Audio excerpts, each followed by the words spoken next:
Ibu bapa, saudari dan saudara yang terkasih dalam kasih Tuhan kita Yesus Kristus. Hari ini kita merayakan hari Minggu biasa yang ke-25 dan Injil yang kita kutip hari ini dari Injil Lukas pasal 16 ayat 1 sampai dengan 13. Tuhan mencinta yang miskin dan pembela yang tertindas. Ibu bapa, saudari dan saudara yang terkasih dalam kasih Tuhan kita Yesus Kristus.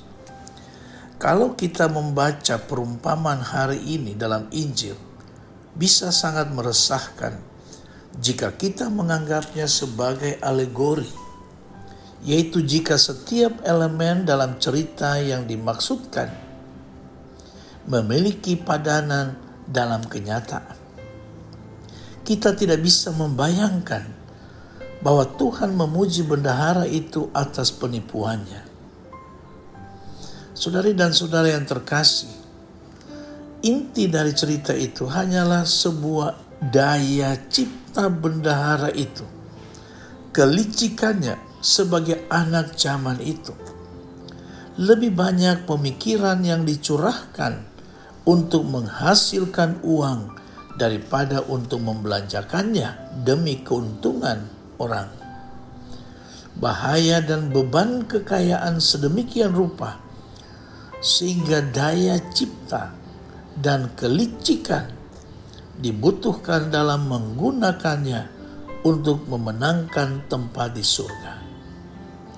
Saudari dan saudara yang terkasih dalam kasih Tuhan kita Yesus Kristus, kecerdasan penuh dari cerita ini lebih dikatakan secara halus bahwa orang Yahudi dilarang memberi kepada orang Yahudi dengan bunga. Jadi bendahara itu memotong bunga dari tagihan debitur tuannya karena minyak umumnya dipinjamkan dengan bunga 100% dan gandum dengan 25%. Mudah saja mengembalikan minyak zaitun yang dicampur dengan minyak wijen murahan. Tetapi jika ada orang yang menaburkan segenggam sekam di antara gandum yang dikembalikan, pasti akan terlihat langsung. Demikianlah bendahara itu membuat tuannya menaati hukum Taurat. Dan ucapan yang ditambahkan di akhir dengan mengatakan, tidak ada hamba yang dapat mengabdi kepada dua tuan, Allah dan Mammon. Saudari dan saudara yang terkasih dalam kasih Tuhan kita Yesus Kristus, perumpamaan ini mempunyai hubungan erat dengan harapan akan akhir zaman. Tidak ada seorang pun yang dibebaskan dari tanggung jawab atas segala sesuatu yang telah dibuatnya. Maka dengan perumpamaan ini, Kristus ingin menegaskan bahwa bila zaman Mesias telah tiba, maka tidak ada gunanya menghabiskan waktu untuk mencari jaminan masa depan. Apa sebab kita tidak mencontohi para pedagang dan pengusaha yang mampu melihat ke depan, yang memperhitungkan segala keadaan dan dapat mengambil suatu tindakan yang tepat? Maka yang penting bukan hanya kecerdikan, melainkan kesigapan untuk bertindak, keberanian untuk mengambil langkah yang tepat dalam membangun kehidupan. Perumpamaan ini berakhir dengan suatu alternatif, Allah atau Mammon. Kata Mammon diambil dari bahasa Ibrani yang berarti harta milik, kekayaan, namun dengan nada yang tidak baik. Karena biasanya harta itu didapat dengan curang. Yesus menghadapkan para muridnya pada suatu pemilihan.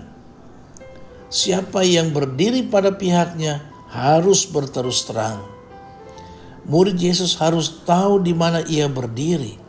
Ia tidak boleh main sembunyi-sembunyi dengan Tuhan dan Mammon dan puas dengan kompromi. Kompromi supaya tidak melukai salah satu pihak.